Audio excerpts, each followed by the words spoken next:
Okay, the next speaker is Forrest Doss. He is in the X-Theoretical Design Division at Los Alamos National Laboratory. He's also an SSGF alumnus and was in the very first class. He graduated from West Virginia University in 2005 with degrees in physics and mechanical engineering. He got a certificate of advanced study in mathematics from the University of Cambridge in 2006. And he then went on to earn a PhD from the University of Michigan in 2011, where his thesis was on structure in radiative shock experiments. And he's going to talk about high energy density shear flow and instability experiments. Thank you, David. Before I start, I will just say a quick word on the parts of that path. So while I was doing my PhD at Michigan in radiating shock experiments at the Omega facility, I was an experimentalist on it at that point. I took my practicum at Lawrence Livermore and learned how to run the code Hydra there to try to simulate those experiments and find out what was going on in them.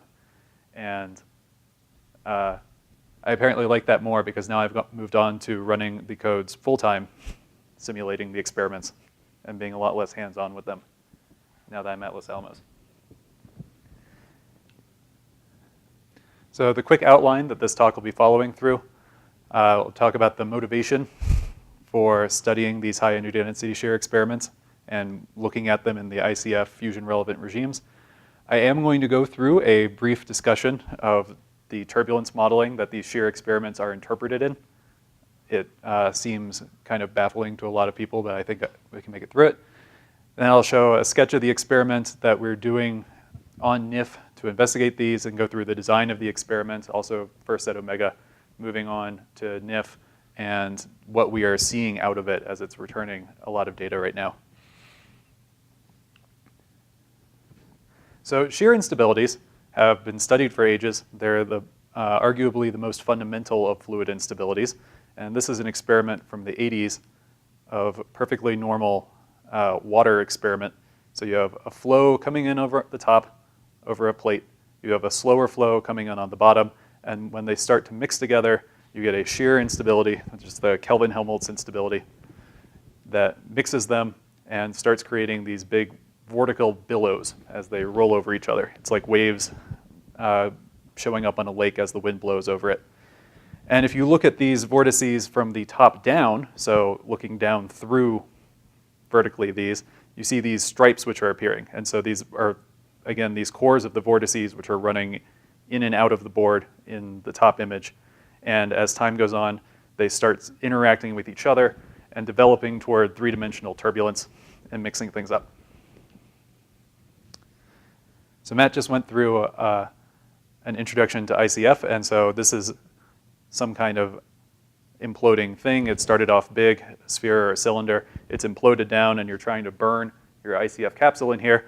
And one of the major failure modes of that is as you're trying to squish it, there's another instability, which is called the Rayleigh-Taylor instability, that causes the jets to shoot in and the light jets of the stuff on the inside to try to shoot out.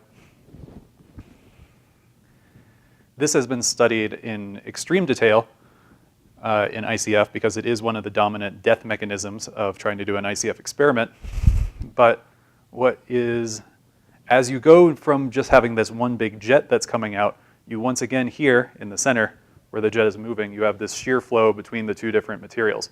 So the higher order steps by which this goes from a just coherent blob of instability that's moving stuff out and how it breaks up and turns into actual mixing that gets in there and degrades it is once again mediated by shear.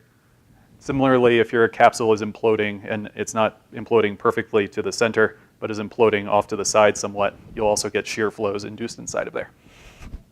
So Rayleigh-Taylor has been studied by itself an enormous amount, but actual studying of the developed shear instability under these conditions, which informs these higher order processes, was sparse. A list of experiments that have sort of gone on, a sampling of them, certainly not exhaustive. Again, these low low Atwood, so low density ratios, and if you don't have very strong shocks and you're not supersonic, then those experiments were done classically in experiments with water channels, normal shock tubes and things. The Rayleigh-Taylor experiments then were looked at with various complications over decades as the laser-driven systems came up to make sure that the model is still working. Again, reshocking, so not just hitting it from one side and watching the Rayleigh-Taylor, but hitting it both sides. Shear started on some earlier experiments that have looked at them, again, in these single mode experiments, so putting some kind of big thing on there and watching it wave break. But these experiments are some of the very first that looked at a fully developed mixing layer as it's going toward turbulence. Okay, so to understand what we are learning as we send these things through turbulence, we're going to have a brief excursion to explaining what the turbulence model looks like. So we start looking with the Euler equations for a fluid. This is the Euler equation, which is just the Navier-Stokes equation without any viscosity that would normally be there, which also means that it's essentially the Newton's second law written for a volume. So you have F equals ma, and it's rewritten as over here is the a side, the acceleration, so the change of velocity with respect to time, plus this is the convective, it's sometimes a capital D on this side, so the thing is also moving with its own velocity, is what that is. Here's the 1 over density, so that's like 1 over m, and minus the gradient of the pressure is the force that acts on it. So that's all that is. So mathematically, how we start doing this is we say, all right, this was the total velocity, and now we split it up into, there was the mean velocity in ICF that I'm trying to implode, and there's some other velocity on top of that.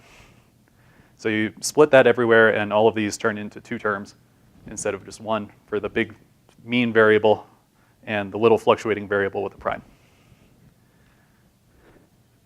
So what gets studied a lot, and what people probably have seen, is the linear perturbation theory, which says that the prime quantity is small. So you can throw away the term that has two primes, you say that that's extra small, and you get rid of it. This is how you do the linear instability analyses and get things like Kelvin-Helmholtz. The linear perturbation is really nice because you've turned it back into a linear equation, and we all have spent ad infinitum solving linear equations. We're good at it. You Fourier transform it, you can get information about how each mode that's imposed on a perturbation behaves and get its shape and what wave numbers are unstable, what wave numbers are stable, stuff like that. But you don't get any information in a linear analysis on how that has fed back into the main flow, because by assuming it was linear, you've thrown away any actual energy content, which is at the squared level. So turbulence modeling happens at that second order instead. So instead of considering the prime to be a small fluctuation that's on top of a really big mean, we regard it as a random fluctuation on top of that mean, and we say we're going to average, and we're going to average over all of the phases that that random fluctuation takes. So now single orders of the prime variable go away. So you average over all the random stuff, and the mean variable stays. A single prime goes away because it's just one random variable. A double mean variable stays. Single goes away, single goes away. The double stays. So it's exactly the terms that went away in the linear equation stay here, and vice versa. So we lose the information about all that shape and the wavelength and how it evolves and how the phase changes and all that, but we gain the information, we've retained the information about the energy and how it can feed back. So if we take that term that we've retained, we send it to the other side, then we drop all those other terms that we dropped, we get back to an equation that looks just like the Euler equation that we started with, except you get this extra average term of the double primed quantity over on this side. So you have a divergence of this tensor, and that was called the Reynolds stress tensor, which is also denoted as capital R sometimes. Okay, so we got back to it looks like the Euler equations with an extra term. So this was all being done a long time ago. So state of the art in 1877 was to say, we don't want to deal with that term. So, it looks like a viscosity times a derivative. And there are some good heuristic reasons for that. fluctuating. The idea is that a fluctuating as velocity in one of the directions can grab things across a gradient in that direction. But really, the motivation on this is that the big debate in 1870s was between physicists who were using new kinetic theories to calculate what the viscosities of fluids should be. And they were coming back saying, okay, so the viscosity should be this. So if we make a pipe, then the losses of pressure and friction in it should be such and such. And the engineers came back and said, you're crazy. The losses are tens of thousands of times higher than the viscosity you're coming up with. So when you rewrite this tensor like that, it was inside of a divergence before. So that divergence hits these derivatives and turns into a diffusion operator. So it looks then just like a viscosity, except now it's not the molecular viscosity, which was too tiny to explain people's effects. It's now this turbulent viscosity, which could be much, much larger. And they said, aha, you have solved turbulence. And it actually was pretty good in the system that they were studying, which was 1D pipe flows with flow only in one direction. It's a valid approximation there. But for more complicated situations, which is literally anything, you need more complicated derivations. So, okay. So what is the better thing to do with that than just turning it into a viscosity is we can drive an equation for it. So if we say, okay, we wanted that equation to look like this. We want the evolution equation for that doubled thing. So it splits by a chain rule into little thing times the evolution equation for the other little thing, primed. We had this big equation before we averaged it and threw away all the single primed variables. So if we multiply it by the other little prime, that gives us another set. Then we go through the averaging again and throw away the ones with one term. Yeah. So that one, which used to stay because it had 0, now it has 1 prime. This one, which used to go away, now it has 2 primes, so it stays, and so on and so forth through all of these. And I'm going to drop the pressure term for now because they didn't figure out how to work with that until the 1950s. Okay, so we do that. We throw away all of those terms to get those, the components in that chain-ruled evolution equation. We reassemble it with the reverse chain rule, and so we get this evolution equation now for that tensor. And what we get is we get the convective derivative again on this side with its evolution in time. It moves with the mean flow. We get this term, which used to go away. Now it stays with the 2 primes, and it goes to that side, and it's multiplied by a gradient in the mean shear flow. And this exactly is that production of turbulence by the shear instability. It says if you have a gradient in the main flow, change in velocities of the fluid, and you have a little bit of perturbation to that already, then it feeds back into this differential equation and gets bigger. What we also got is this term now, which was the term that gave us double prime before. Now it gave us a triple prime. Then historically, the next thing they said was, I don't want to deal with this tensor, so let's just make it a number. The tensor, of course, is some 3x3 matrix, but if you just look at the trace of it, so the sum of the diagonals, so set I equal to j in this, then it collapses down to what they call the turbulent kinetic energy. It's a velocity squared. It's really a specific turbulent kinetic energy. And it goes up by, again, these off-diagonal elements, which they still have to do something with, times these shear flow components. And then this triple term, which they did the same trick as earlier and turned back into a viscosity times a gradient so that it looks like a diffusion operator. And so the reasoning for that is how to deal with that. Again, it's that if you're fluctuating in the k direction, this looks like then fluctuations in k. So you say that, all right, if there's a gradient in k, then this little fluctuation in the k direction turns into a overall derivative in that and grabs it. It's really because you need to do something with it. And you can't just keep doing this trick where we keep driving a new equation every time you run into this. Because if you try to drive a new equation for the third one, then you have the fourth one shows up. So you have to finish at some point. Then the other closure that you can do is you can take the one back that we were using in the 1870s and say, aha, that looks like the viscosity times the shear. You get the shear twice. We want to say something about this turbulence, viscosity. By dimensional analysis, you say that the turbulent viscosity is proportional to the length scale times the velocity that you can get out of K. And L is a length scale, again, that you just got off of dimensional analysis. If you say, I don't know what L is, so I'm just going to write down what I want L to be, then you get Prandtl's mixing length theory, and we're in 1925, and now we can invent biplanes and things like that with this. So this keeps going, and various levels of sophistication are added onto it.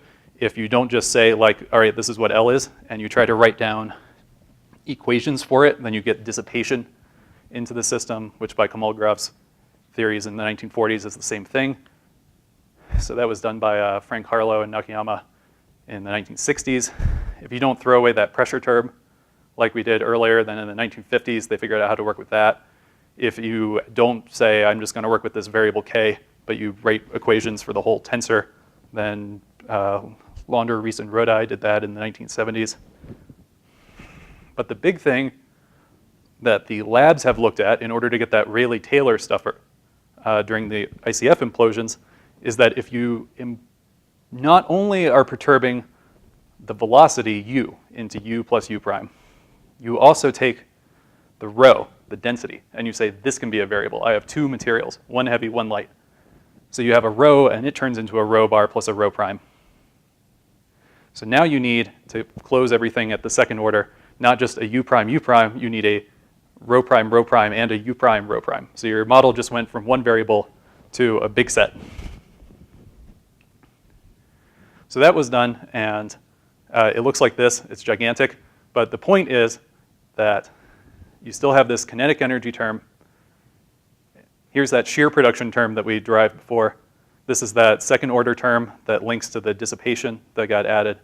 This is the term that comes when you perturb, because A equation is the u prime, rho prime, and that comes in and triggers Rayleigh-Taylor. This is the, nobody can come up with a good name for it, so it's just B, which acts like the rho prime, second order density term. And the point is that, like, it's just applying the same methodology and you keep getting a longer and longer system. But what we're studying, oh yeah, I should also mention this is what they call the version 2 of BHR. What they actually run is one called a BHR version 3, which again is where this K, instead of just being a K, is a full tensor. And then you have 6 more equations and you can't fit it on the slide. But the source is always there. There are these constants which show up in the second order one. And so these are fit constants. And they're all fit to the normal water channel experiments that I started with. But now we're trying to use them in these plasmas that are imploding. And the biggest questions that people ask are the numbers that you come up with in ordinary systems still applicable as you start adding more and more physics that you haven't necessarily taught the model about? So this is just a sampling of work that's on that. Again, this is in this axis is sophistication in dealing with the velocity. So everyone normal did stuff in this direction. This is the sophistication then in adding over here the u prime, rho prime closure and trying to solve that. And over here into the second order density variables and adding that, solving it. So time going that way on that. Except not quite, because so BHR, this Bernard-Harlow-Rounzon, the LANL model that includes the density perturbations, was derived at a very sophisticated level down in this corner in 1987. It then took many years for it to actually be numerically solvable because it's this horrifying collection of coupled differential equations. And so finally in 2010, a simplified version of it was solved and calibrated. That was BHR1, then it was moved to BHR2. And finally, in 2011, we had solutions for the full we had numerical solutions for the BHR3 equations that were written down in 1987. So that's what we are studying, is the performance of that model. Okay, how are we doing that? So we fielded this experiment, And we're trying to do shear because the Rayleigh-Taylor components of this have been studied to death. And so we want to make shear by itself as much as possible while still running the full spectrum of terms in the model. So we want to eliminate any of the growth due to the normal components. I'll just go. So all the other terms come into the kinetic energy through this guy, which was the u prime rho prime, written here as A, times the pressure gradient. So the best way to get around this is to just eliminate the pressure gradient. So we use counter-propagating shocks. We shoot a shock. So we have a shock tube. It's about 1 millimeter long here. We shoot a shock tube. No, it is a shock tube. We shoot a shock down this way on the top and this way on the bottom. And where they cross in the center now, you have an equal pressure on the top and the bottom. So you don't have a pressure gradient across it. But you do have an enormous shear gradient from the flow on the one side to the flow on the other. It goes, and it's held apart by this metal plate, and as it turns into a plasma as a result of getting hit by this 100 kilometer per second shock, and it rips it apart with the shear instability, and it goes from this nice solid flat plate to this corrugated mixing layer being pulled apart. And if we look at this orthogonally, so we take X-rays not only through the layer to get this view, we take them looking down through the plate. So it looks flat initially, and we can see that it is developing into this highly mixed state. Okay, so the time history of this experiment, we put it in the omega laser, we shoot it on each side, and these shocks, which we've shown in red, start propagating down the tube. At 7 nanoseconds, they cross in the center, and so the shear phase of the experiment starts. So at 10 nanoseconds here, it's squished back up. The shocks have continued on. At 12 nanoseconds, it's starting to roughen up as the shear goes, and then it starts broadening out a lot as the instability develops and starts pulling it apart. What we can also see in these images is the natural time limit on the experiment. Because we crossed here and the shear phase started, then the shocks continued on, and they hit the plug on the wall, which was there to stop the shock from getting in on that side to begin with, to shape these shocks. They bounce back, and at 16 nanoseconds, they cross again in the center. That shuts off the shear flow, and so the experiment is over. So we have just about 10 nanoseconds to develop shear in the omega experiment. So we compare this to the simulations which we were performing in Los Alamos' radiation-hydrocode RAGE. I believe that stands for Radiation Adaptive Grid Eulerian. And we have the same plot in here. The shocks are coming in off of the sides. It's plotting, I think, log density in this. They cross in the center. You get this layer, and it rips it apart under the influence of the shear instability. So our analysis of this is to take the experiment, look in the center where the shear was the strongest, and measure that height as a function of time. And we can do this both in the experiment, the physical experiment, and in the simulation, and we can then analyze that trace the same way. So this is a streak plot, what they call it, so time in this direction, and this is the width of the layer. So the laser turns on, it's preheated and becomes a plasma, so it's expanding slowly inside of there.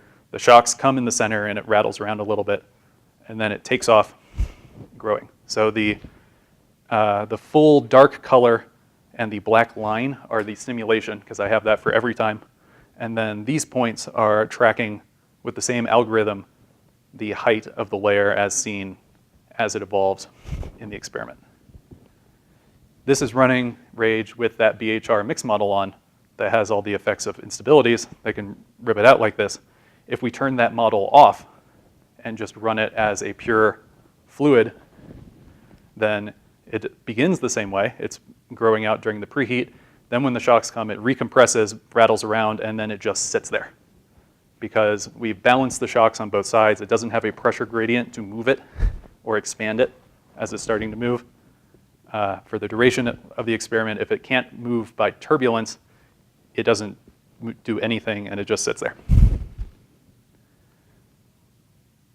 But what we do find is that, and we can go back to these images, we see that it's ripping apart, and we see from looking at that the mix model is necessary to do it, but we haven't recovered those classical signatures of the shear instability. We don't have these rolling billows. We just were sort of chaotic. So to get rid of the transients in the system and to drive it longer and more isolated from the edges, we took it from omega to NIF. So omega is a tens of kilojoule available to the target laser, whereas at NIF we can get an entire megajoule at the laser. We can also scale it up to get the center of the experiment further away from the edges. So these are to scale from the omega experiment hitting with 5 kilojoules on each side to the NIF experiment that now has these big Holrooms that I can drive for 300 kilojoules on each side. And I can do it for tens of nanoseconds instead of just a 1 nanosecond ping. And so it went up from a 1 millimeter tube to a 5 millimeter tube. So we performed that experiment. Now here's the target. This is the X-ray backlighter, is the source of X-rays that will see it. These are the gold Holrooms on the top, so the laser light shines into them. It heats the walls and creates a radiation bathier.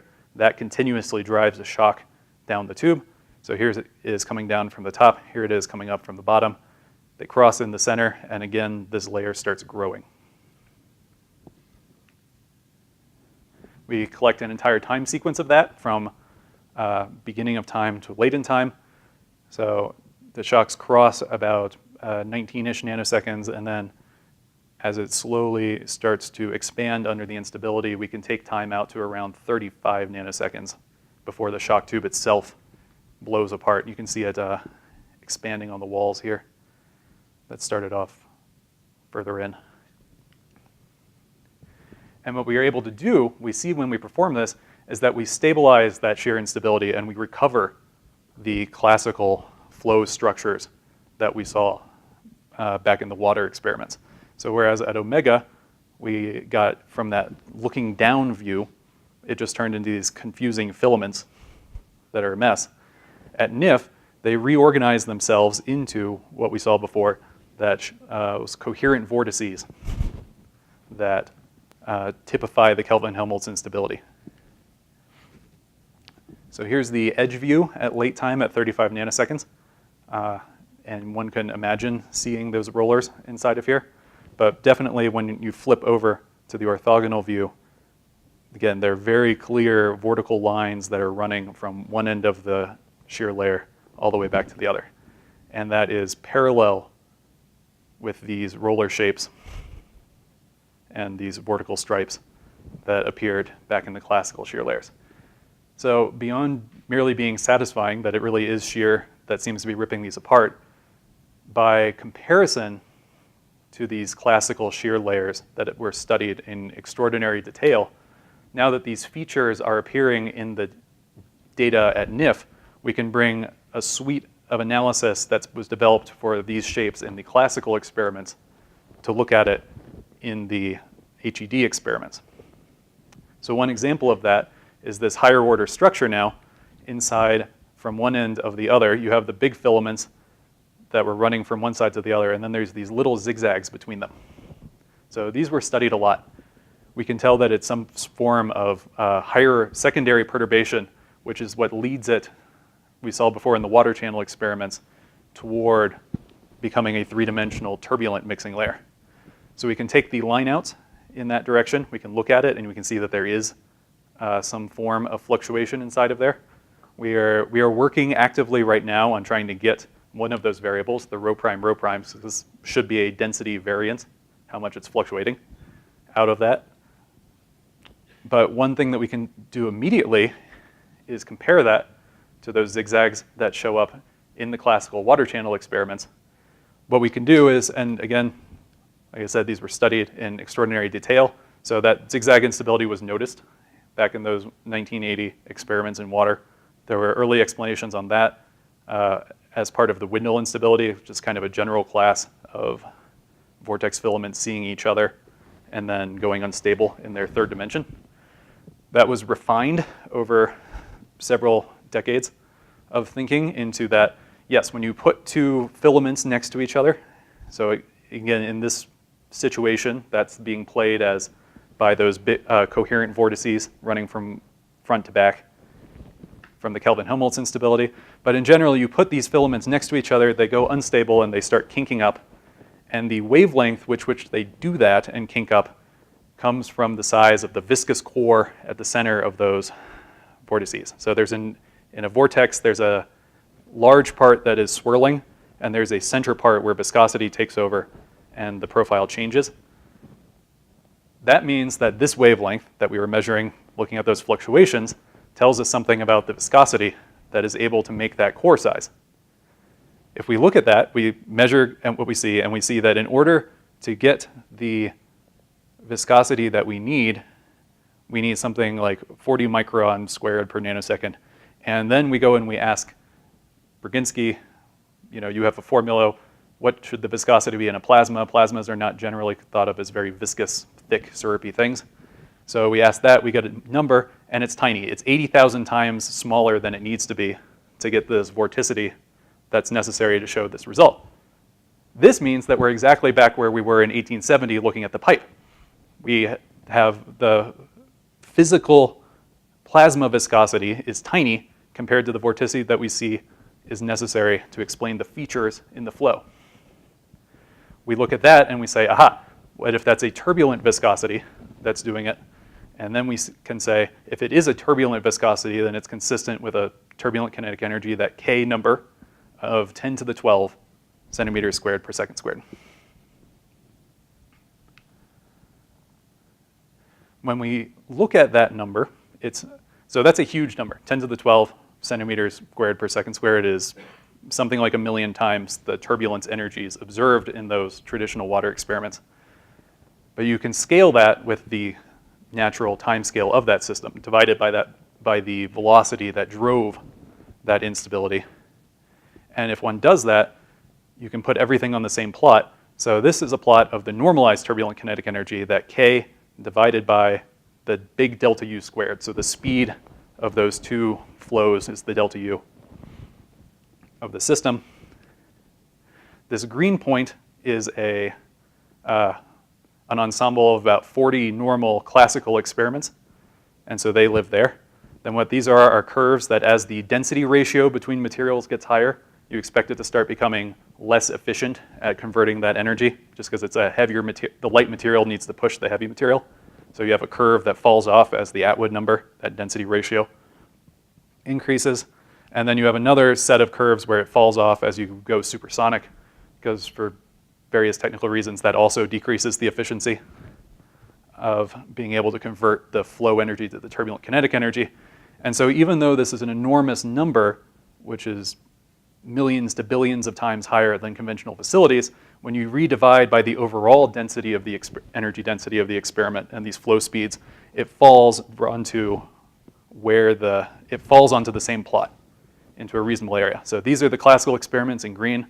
The purple is an aluminum NIF experiment, and the titanium is that titanium plan view that we were looking at.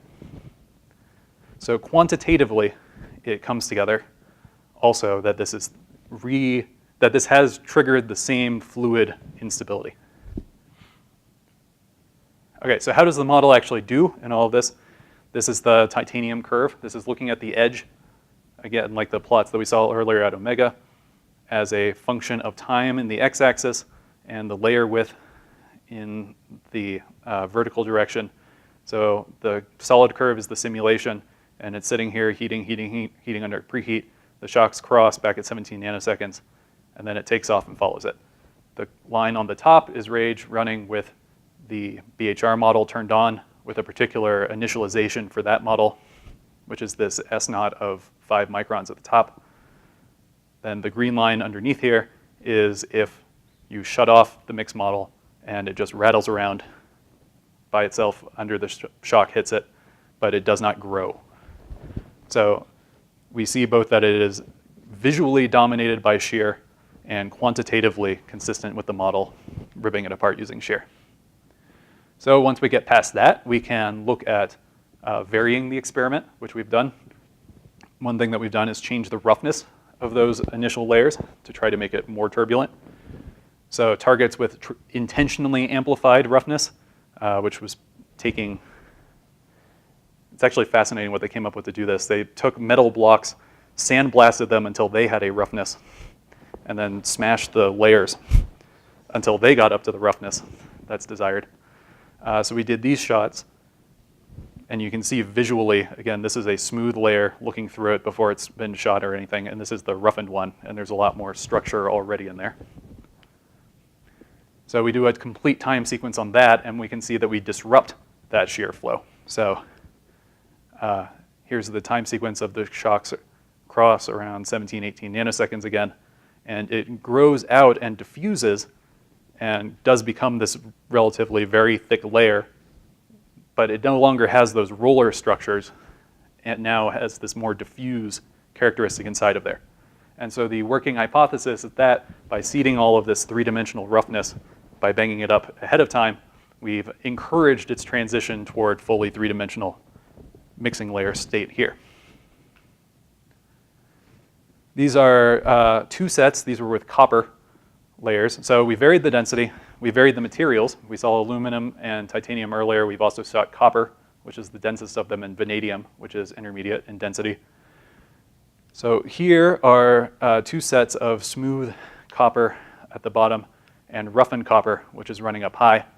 And these are four RAGE simulations in which the only change between these simulations is how the BHR roughness parameter is initialized. So for a smoother one, it's a smaller number of 1 micron. For these thicker ones, depending on exactly which points you want to catch, it's somewhere in 10 to 14 microns. So it is consistent with you make it rougher, you tell the model that it's more turbulent, it moves up and it catches it. Again, the no mix model sits here and doesn't look like it at all. Another set of varying experiments that we're trying to do, or have done, now trying to interpret completely, are ones where we put a sine wave on there. So all of these, it was an initially flat plate with maybe some broadband, three-dimensional complicated roughness on there. We can do experiments where we vary the plate into a sine wave before we shoot it. And we can aim for that to be around that, the most unstable mode that we see picking up in the smooth experiments at NIF anyway. So we add an initial sine wave onto it, and you can see it as a modulation inside of there. Then as it grows it gets hit by the shocks, and as it turns into the late time developed shear layer, it still has that imprint of the rollers in there. So this lets us get back to those linear instabilities, all that information that we threw away about how a single mode evolves under it by mapping it out at omega using imposed perturbations. So just where this continues to go to the future is we have seen that the developed layers can be matched by BHR running in RAGE. But part of the question is this a coincidence, or is it genuinely that it scaled hydrodynamically up to it? So we know that we have turned it into a plasma. All of the constants and things were found on normal fluids, which are not plasmas. Is there a point where plasma effects do start to take over and would modify the morphology of this at all?